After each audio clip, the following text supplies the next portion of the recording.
make CDF functional, address legal issues. While the increase in CDF is a welcome move, we in the Citizens First have continued to contest that the manner in which it was implemented was rushed and shows clear lack of understanding of the way the government system operates. Our position is that government should have first started by harmonizing the ZPPA Act with the Local Government Act so as to address some of the procurement challenges that have hit the CDF funds, with some local authorities opting to break payments in order not to breach their spending thresholds. As a mitigation, we are proposing the following. 1. The Procurement Act be reviewed to cure the limitation it has that has restricted local authorities from making transactions above a particular threshold. 2. The Secretary to the Treasury appoints the town clerks and other designated council staff as controlling officers with mandate to transact in CDF at prescribed thresholds. 3. Financial institutions be given incentives for operating in rural areas so as to allow for active banking of CDF funds to be in the rural areas as opposed to along the line of rail, where most financial institutions are domiciled. The option of having regional banking licenses is something the central bank should consider implementing, where large multinational financial institutions insist on reducing their branch network at the expense of providing service in the rural areas. 4. From a long-term perspective, government must hasten the process of food centralization in order to develop capacity in most rural areas. This process can be supported through the provision of incentives for setting up prescribed institutions in rural parts of the nation. 6. Prioritizing locals to spur local development and economic development. The richest countries in the world have a large number of SME-type organizations that their government supports in terms of business opportunities, as well as timely payments. In the case of Zambia, this has turned out to be the opposite, especially under the UPND government. Since the UPND was elected into office, they have held on to billions of kwacha owed to local contractors in the name of carrying out an audit. This action alone has resulted in many contractors losing their assets that they had pledged as collateral, while others have ended up going bankrupt. Shame. While the local contractors and suppliers have suffered the wrath of non-payment, foreign investors are adorned with incentives. The much needed. The government must change its posture and start giving Zambians priority, as well as budget for the demolition of all outstanding monies owed to Zambian contractors, who in many instances are faced with stiff competition from competitors who access cheaper funds from their countries of origin. By prioritizing Zambians, government will not just be creating employment, but also address the challenges of capital flight in times of economic turbulence. This will also help stabilize our foreign exchange, as opposed to the current situation where most investors only maintain a petty cash account in the account and the rest of their funds are swept outside Zambia. In fact, Zambia has become a haven of money laundering through transfer pricing and other means of creative accounting. 7. Honesty and integrity. The Citizens First believes that the starting point in addressing the ills of the nation must start with the leadership taking an honest and introspective view. The president must walk the talk. As in many things, has been the subject of fact-checking, and in most instances, his statements have not checked out to be the truth. The few examples which I will just give you now clearly demonstrate what we mean when we talk about honesty. One, the Ndola Lusaka dual carriageway. You heard, all of you, yesterday, the president had said that he stopped the Lusaka Ndola dual carriageway. That was not true. The president made that claim that he stopped the construction of the dual carriageway between Lusaka and Ndola.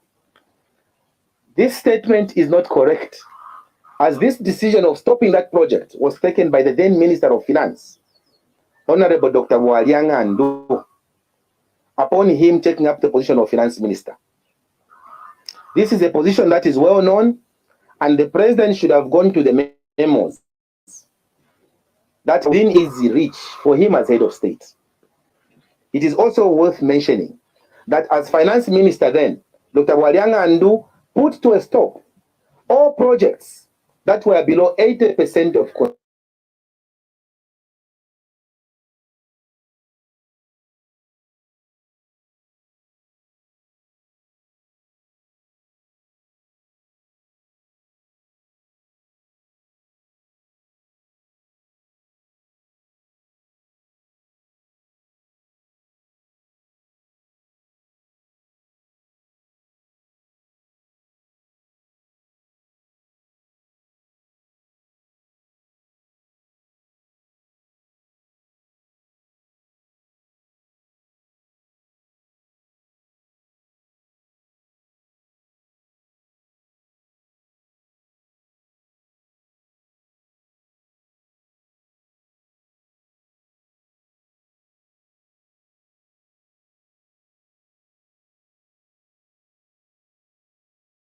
construction, including the FTJ University, as a way of kickstarting the country's debt restructuring exercise. You see? Two, as the citizens first, we would like to call out the president for misrepresenting his debt happening to speculate as to why the head of state would elect to misinform the electorate who are calling for him to make time to travel to China, which is Zambia's biggest lender. Our view is that as head of state, the president must set the tone based on honesty and integrity, rather than seeking to score points through falsehoods at the expense of the suffering majority. As the CF, we believe having all hands on deck is important. If you cannot be giving contrary instructions at night against a perceived opponent. What you agree to do at night, you must be able to by it during the day. And when opposition leaders highlight failures in your administration, you should not waste taxpayers' money by asking your operatives to produce their staff files so that you can find them with a guest to answer. This is the highest level of cowardice. Sure. When I made a press conference, I'm aware the president, through his operatives, went to Foreign Affairs where I was to go and pick out a file of Kalaba so that they can find me with a case to answer. But we want to tell the president that, in fact, if people didn't go through challenges, if people didn't go through those struggles, even our independence would not have been gotten. Sure. If Makawunda went through those kind of things, we will go through them, and we'll go through them with a lot of joy. And we are prepared. So you can go for as many files as you want. We will not stop talking because we believe that this is the moment that Zambia has been waiting for. For sure.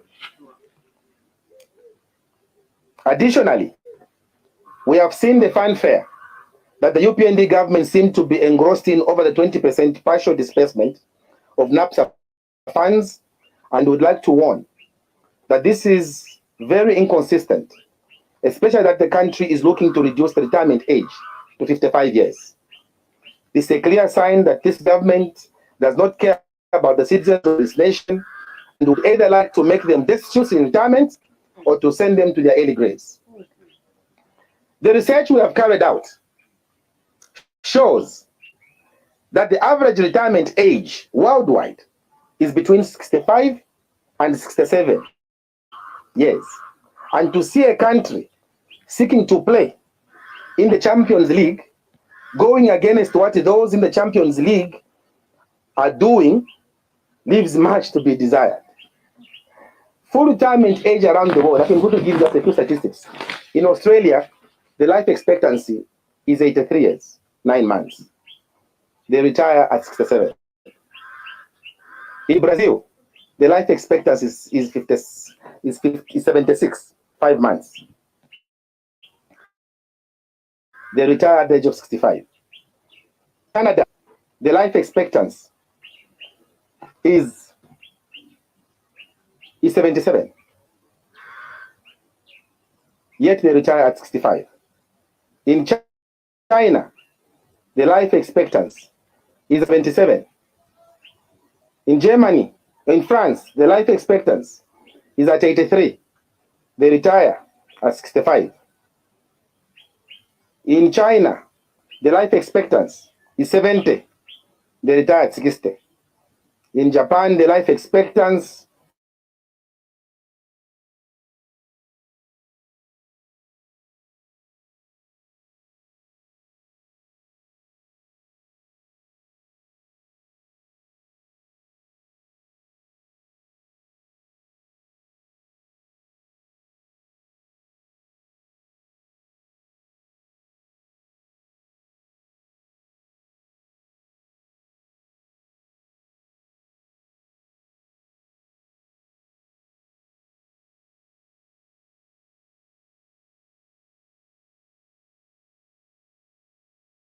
is at 85.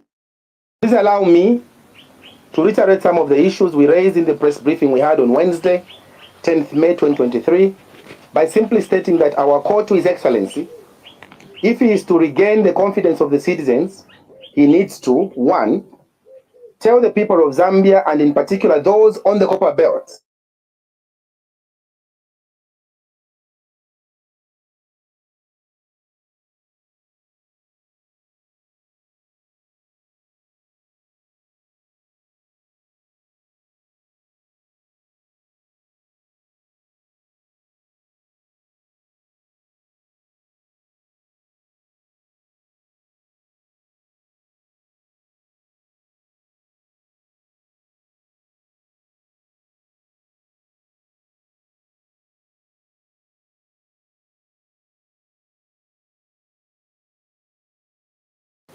the truth,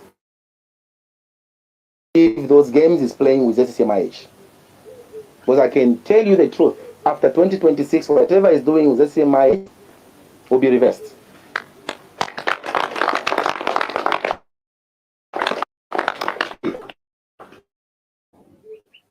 Understand that while action is good, the cost of living is killing people, and immediate remedy is needed.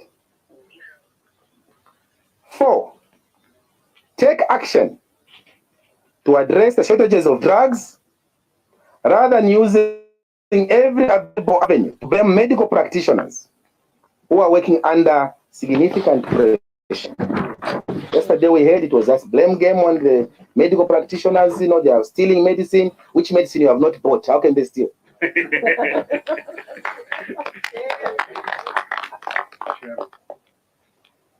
5, stop paying lip service to political intolerance, especially during by-elections. During by-elections, he plays a lot of politics. And you might think, yes, we have found somebody who tells the truth. He doesn't tell the truth. 6, review your preference for foreigners, Mr. President, and foreign entities at the expense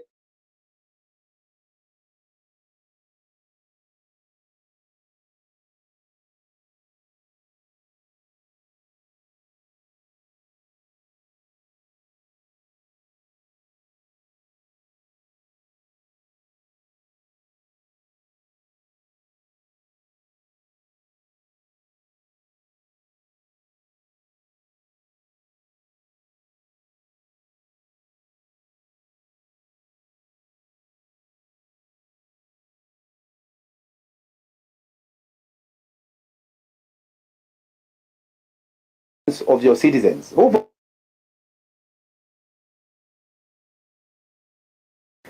7, please expedite the repeal of the Public Order Act.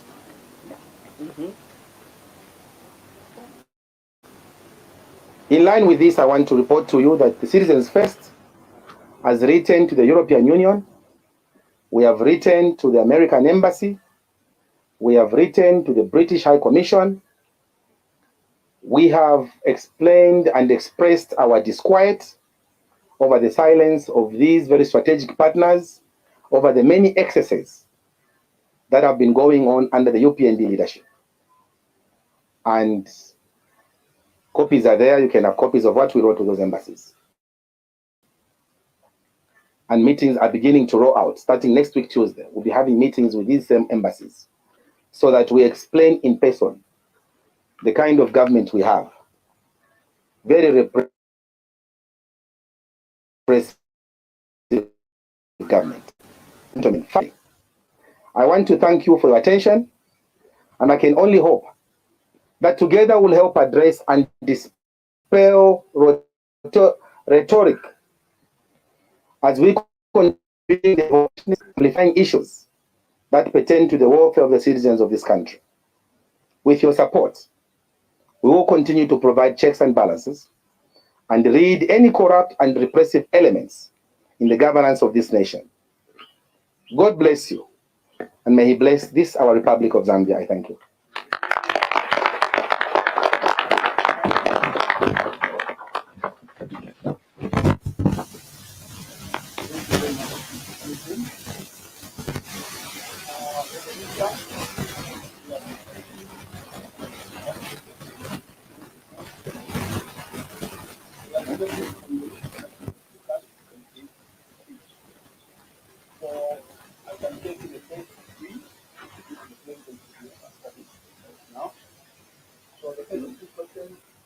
I think we're very clear, they don't have. So you can identify yourself, give your name, the media organization that is representing, and you ask the question. You may also relate your questions to what you have discussed. Even what I've not discussed is fine. You can ask anything. Yeah, it's okay. So we start with the identify yourself, the organization, and then ask the question.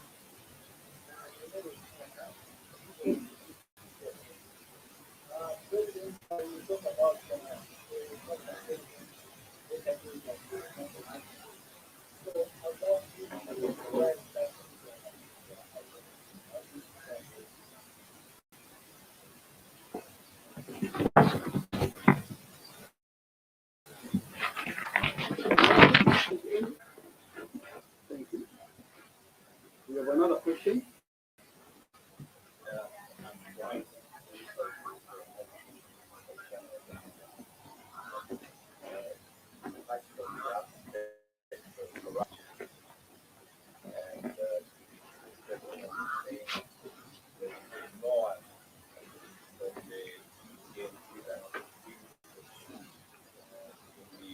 Close. Close associate to the president. Yes.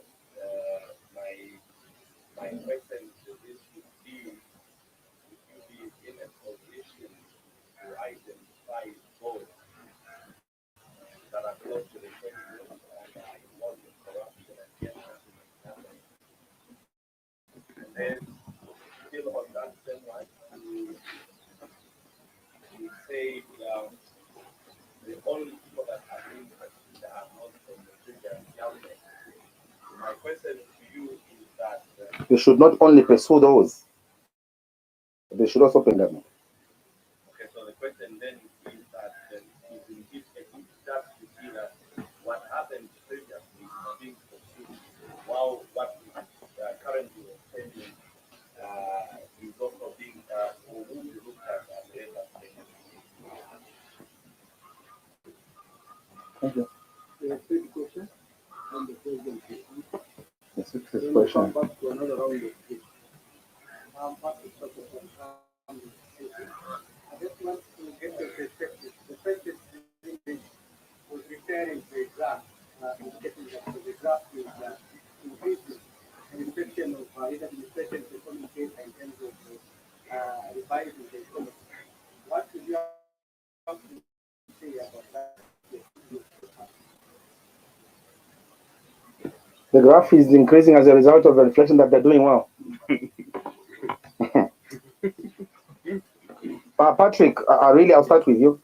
Patrick, I think the president must begin taking even ordinary Zambians seriously. That graph he was presenting was for the elitists. Those of you who have done algebra will have understood that graph, which was explaining. What about those who have not had the opportunity? And that is why the problem of this government is. They focus so much on rich people. They focus so much on those who are educated. And the uneducated are not taken care of at all. Because that graph was basically telling you that if you don't understand it and you are in Shangombo, you are in Kaputa, well, forget me, I have brought the graph. That's what you did. The truth of the matter is that that graph does not represent what he was saying, our president. And where, you know, by elogizing yourself, you should do it with a measure of humility. He says from 1973, look, there were all these things which were being made. And I took time to listen, though I was dozing in between because of the graph. But I took time to listen just to speak to facts as the president was speaking. And clearly you can say the president is not in touch with reality. No. He is not in touch with reality. That is why he brought that graph. Because we expected the president to talk real issues of how he's going to deal with middlemen in the agriculture sector, how he's going to deal with mechanized agriculture, how he was going to deal with, that's what we expected the president to bring to the fore. But all those things could not come up. But the graph was what we saw. Would you be in a position to identify those close to the president who should be pursued? I think that is not my job. All I'm saying is that you also know, my brother, that there have been companies that have been winning tenders, companies that have been close to the president. They're there. You know that. Yes, in the public domain. You also know that there are those who are supplying fertilizer in this country who have been perceived to be close to the president, and no one is talking. We are all just sitting, and now you're asking me to be identifying them. You know, the examples are many, but we're just asking the president to say what is good for the goose should also be good for the gander. Therefore, let's be fair in the application of the law. Don't talk about the rule of law for others, and only other people are looking the other side. It's not correct. It's not what it should be. Then you said, isn't it a good idea to pursue what was happening in the past and then you do later what is happening now? I think the fight against corruption must be holistic. It must be fought from all fronts and angles. You don't have to say, no, we just concentrate on this and then these others, we leave them. Everybody should be checked through. We know what is happening. We know what's happening at FRA. We would want the president to take interest in how maize has been finding itself out of this country. We know a lot. We know what is happening in all these ministries. We want the president to take interest so that even his own ministers, he should not be the one justifying them. You saw that he's the one, when people addressed issues over his Minister of Foreign Affairs, you saw how the president defended him at a press briefing. Where you were, I want to believe. Where he said, I asked him. And he said he didn't follow what you people are accusing him. So what can I do? If that is how investigations are done, then we wish the president well. How do you describe yesterday's press briefing? Yesterday's press briefing was very, very hollow. It was hollow. It didn't touch what people wanted. And I don't even know why the president appeared yesterday on, why he even addressed the nation. Yeah. Because there was nothing that the president was talking about to have necessitated him to appear before the nation. We were all hoping that he was going to talk about issues of KCM and Mopani. He didn't. We were hoping the president was going to demystify the fears of our farmers who did soybeans. He didn't. We were hoping the president was going to tell us how he was going to do job creation and ensure that our youths are put in that bracket. He didn't. All he was talking about, according to him, is that graph, the economy, how it has been going down from 1973 up to the time where he is now. When I say people are joking, you say no. These are jokes that we are saying, proper jokes. I think I've answered your question.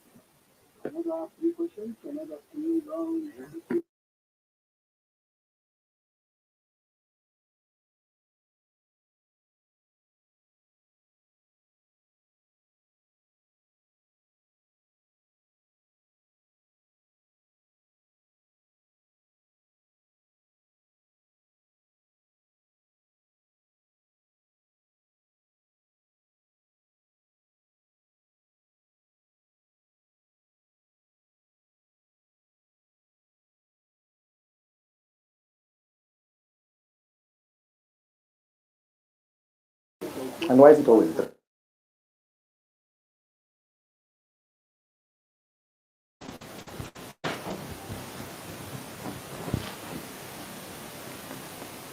Yes. Morning.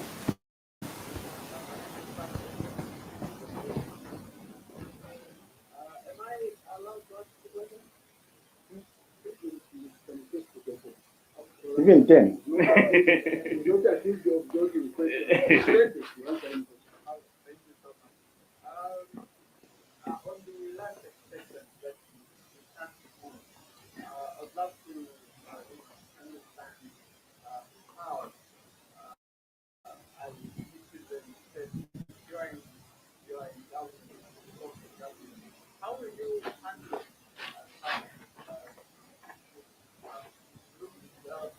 after you the money person, the level of participation is quite high, and last expression, and then there is having a how do you manage this so that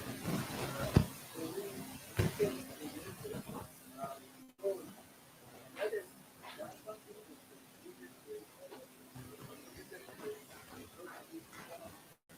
that there are also those others that are coming, you know,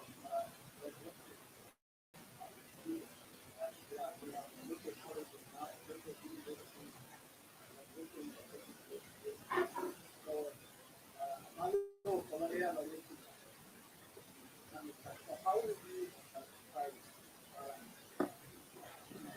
how you how the different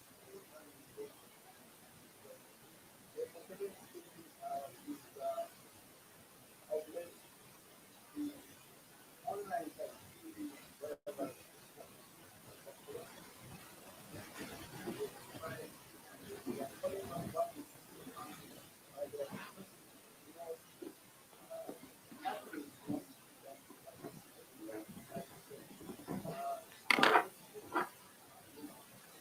advice in terms of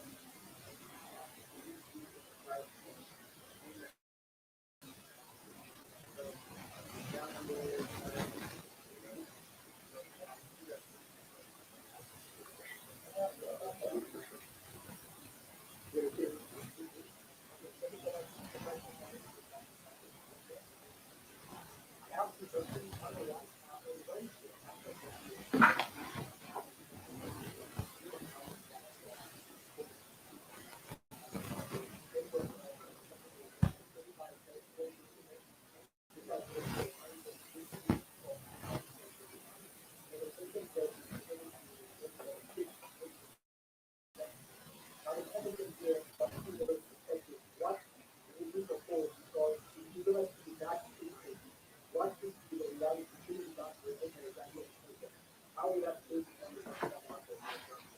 Number two, it is projected that even this year's farming season, we anticipate that the main production might be low. With that in mind, I think in terms of prices that the actual better limited.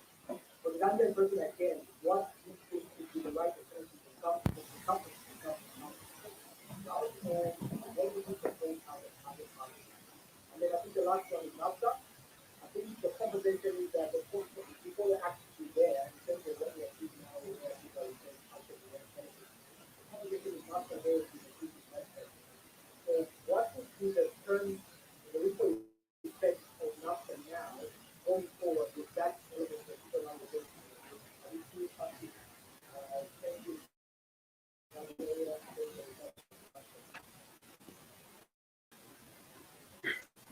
Uh, uh, Look, again, I'll start with you. First of all, with NAPSA, I think it is very straightforward that once people begin getting their monies, NAPSA's capacity to invest will not be constant because obviously the investment portfolio will have been tempered with, and so they will not invest as much. But also, secondly, you agree with me that even that one who has withdrawn his or 20% partial payment, they will now remain with 80%. The levels of interest they will accrue from NAPSA will not be as the same as it could have been if they had maintained their 100% portfolio investment with NAPSA. So obviously there will be a problem there. And because of this NAPSA partial payment, we in the citizens first are only saying that what government should have done is not basically to begin encouraging citizens to be eating part of their investments. Because, as we said last time in the last press briefing, people's energies to work are obviously impaired as they grow older. And so we expected government to bring in incentives. Like we explained last time, we thought government was asking alternatives. We said, why don't you bring in the issues of for your employees? I mean, for employees in parastatal institutions, quasi-government institutions, and even government institutions. Why don't you bring in those kind of measures to enable them free themselves from those loans while keeping their investment portfolio for the future, as opposed to what we are seeing now, where we are encouraging their own pension, which is, it looks good now, it looks glamorous now. And I'm telling you the truth that with time, I am not a Jewish prophet, nor am I related to any, but you will agree with me that what I'm saying, because you record this, that indeed there was somebody who told us that this action that government took looked creamy from a distance, but when you poke yourselves in there, you will discover that this is not an idea government should have pursued in the beginning. Uh, then we talked about the issue of maize production might be low this year. I think there will be a challenge, of course, and coupled with that, because of the mismanagement of the agriculture sector, we have said in the Citizens First that agriculture must be looked at from a very holistic perspective. Government must make a deliberate policy in ensuring that if the cost of production in agriculture is cheaper, then you don't have to give farmers a gigantic figure for, you say, they spend a lot of money. Let's capitalize the cheaply. That's why we in the Citizens First have been proposing that we need to capitalize NCZ. We need to give it life. Not only that, because at the time NCZ was in place, the population of Zambia was only about 4 million, 5 million people. Now we are 20 million human beings. So what needs to happen now is that we need to allow another NCZ in Ndola, another form of NCZ in Kasama, another form of NCZ in all the 10 provinces. And with that done, now I'm answering most of the questions that we're asking, because that's with this. Our proposal as Citizens First has always been beginning to industrialize our nation. And we cannot start from a gigantic perspective. We can start even small. We can even start with making sacks for ourselves. Because currently the sacks we are using for maize and for what, they're coming from China. We need to begin making and value adding those things ourselves. Once we do that, even the job and war session we're talking about will immediately be dealt with. Even the inflationary spiral that the Bank of Zambia was talking about can only be addressed, dealt with aggressively, if we have an economy that is functioning. Right now, even the Kwacha it's appreciating more for cosmetic reasons rather than for real reasons. As a result of that, the Kwacha and the economy keeps on having shocks from time to time. So the Bank of Zambia will keep on giving gigantic jumps in figures, but the truth of the matter is that we need to be a productive economy. We can't continue being a consumptive economy. If we begin producing for ourselves, and it starts small, by encouraging soybeans growers, grow more, because now we'll be making soya chunks. We'll be value adding. Bring in an investor. And we have said as Citizens First, it is easy to do it. It is for you to bring in an investor. An investor, if the investor is not there, government can even start it on its own, or government can do a PPP where they can work with the private sector. If the private sector is not available to go in with government, government can go it alone. Then with time, government can begin releasing shares on Lusaka Stock Exchange. People begin buying shares, and you have now people naturally buying into that investment. We can do that for our soya beans growers. We need to have an investor who will be looking at soya beans as something they can go in aggressively, because government will have given them incentives. Incentives should not just be limited to those in the mining sector. They can also go to areas like that, because we know that we've got a population surrounding us of about 500 million human beings. When you put the Congo, Angola, the Namibians, the Botswanans, the Tanzanians, we are well over 700 million people. So we should take advantage of our geographical disposition to market ourselves. Now, if you are discouraging the soya beans growers by saying they should find for themselves the where to sell market. I think that's a careless statement. It's a very careless statement that the president made. Why? Because are you encouraging the soybeans growers? Government has been buying soybeans. Why has government been buying soybeans? It has got a historical perspective to it. We want to begin making cooking oil in this country. We want to open up an industry for cooking oil. We want to begin making soya chunks. We are the only country that is fond of soya chunks, and yet the soya chunks are coming from Tanzania, Zimbabwe, Namibia. We should graduate from that. So by us allowing soybean growers to begin selling to the Malawans, the Zimbabweans, and other neighboring countries, we are basically shipping jobs from Zambia, taking them to other countries. And then we are crying wolf when we see a puppy that how come we don't have jobs in this country? You don't have jobs because you have taken them out there. We in the citizens first are going to make sure that we bring in a deliberate policy to allow soybean growers, to allow even tobacco growers, to allow indigenous farmers in this country to have incentives of various sorts. Of course, the incentive that the soybean growers will have might not be the same with those growing maize, but they should feel comfortable going in that sector, knowing that government is watching their back. You can't have a government telling you, go and sit, go and search for yourself. Yeah. It's a shame indeed. So I want to believe that by me going far in this, I've explained the relation between the life expectancy as well as the unemployment and all that kind of thing, because those things work in tandem. If people are working, people are able to seek medical services. If you can seek medical services, it means that where you should have had pneumonia, you prevent it. Your life prolongs. Where you can prevent tuberculosis, you prevent it because you went for medical checkup. Because you've got the power to expend, you are able to do those facilities. That is what we're talking about ourselves. We want to go back to the glorious days where each province had an industry functioning. We'll even go beyond that. We want to do the Chinese model, where in China, every compound, Mtendere should have 2 industries. You go to Karikiriki, there's an industry. You go to, and this country has got a lot of things. Today, for instance, we are importing ceramic tiles. Many people don't know that we used to have our own ceramic tiles companies in this country. We had Zambia Ceramics, we had more poultry. But today we are going to China to import ceramic tiles. And we think that is the way it should be. The same with duvets. We used to make duvets in this country, in Livingstone. Yeah. Today we are importing them in, and we think that is good. We who are seeking for leadership of this country must begin to understand the history of this country properly, not just presenting graphs. We need to begin understanding the history of this country, how this country was doing at the time it was there, because this is a country where Namibians were coming. This is a country where Botswanans, and neighboring people used to come to Zambia to buy things from here because we are producing tires, we are producing almost everything. And so we were a strong economy. And that is why the Citizens First is going to take this country, because we are practical, never rhetoric.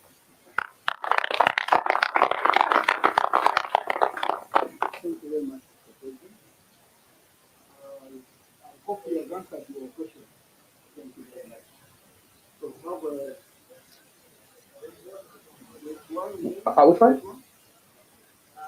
all the online stuff. It's an issue that I even talked about here. I think I touched it. We need to harmonize Yango and the owners of those ordinary taxis. I think the complaint you are raising, or the question you are raising, is about Yango online drivers complaining and how government intends to deal with that. As I was trying to say earlier on, we are a country that is moving with technology. You have the Ministry of Science and Technology here. I would have wanted to believe that the Ministry of Science and Technology and the Ministry of Transport should have already begun sitting down to have a face-to-face discussion and craft a policy, because some of these things are just emanating now. But because nobody is interested in sitting down with them to find hands-on solutions, this problem keeps on getting exacerbated. It keeps on growing. And they'll cry for as much as they can because nobody's listening to them. All that our leaders are interested in is to talk good about themselves. So if I was the president, I would have taken interest already now to sit down with those drivers, hear them, where their plight is, what challenge they're having. So, Mr. President, here's the alternative we're giving you. Call these drivers who are complaining. Sit down with them, hear their plight, and see how best you can help them. They're not asking for money from you. They're only asking about what policy framework they can operate effectively in. Thank you.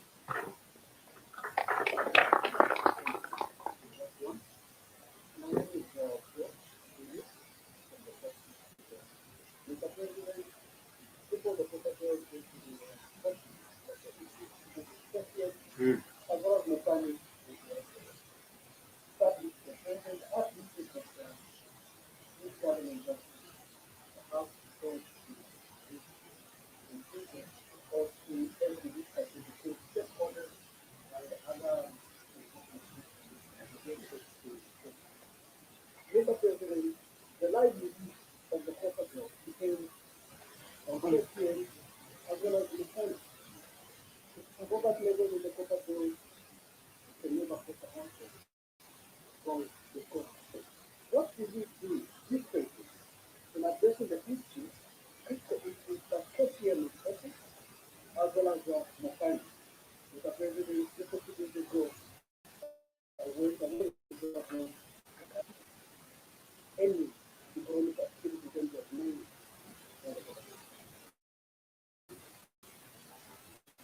Biggest problem that is happening on the copper belt, or the biggest challenge that you find on the copper belt, is that the leaders are insincere, starting from the president. They are insincere with the problems that are happening on the copper belt, and I dealt with that issue. For as long as they will not be sincere with the issues happening around Mopani, around Konkola copper mines, hypocrisy, if that's what we want to call it, will continue happening. Nothing is going to happen. What is required there is to face the investor, whether you like them or not. Have the courage and tell them, I'll choose my people instead of you. But they can't do that. It's as simple as all that. I'm telling you the truth. It's just to look in the face of whichever contractor there on the copper belt and tell them, this will not work. If it is in court, fine. For us, we are going to proceed in this manner, because we want to give relief to our people on the copper belt. The people are suffering because it is Mopani, it is Konkola copper mines that define the lives of the people of Mufurira, Chilabombwe, Chingola, Ikitu. It is those mines. But to have a gigantic press conference like the one he had, and sure, not even talk about the issues of the copper belt, tells you. There you go. I'm happy that you recorded it. 1 minute seconds. A big problem like that on the copper belt, it's very sad. But I can tell you what is happening there basically is because in the evenings, they are sitting with those people they should be dealing with. Then during the day, they wear a different jacket.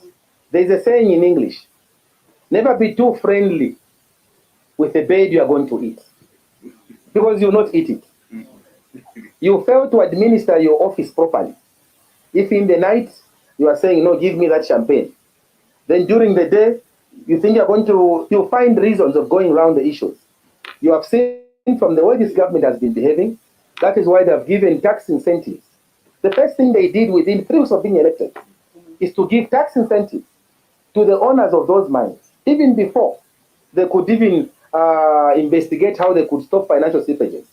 They chose to first of all say, you are paying too much in taxes. That's what they did. You are paying too much in taxes, therefore we are going to put you for 5 years you can tax holiday. Shame.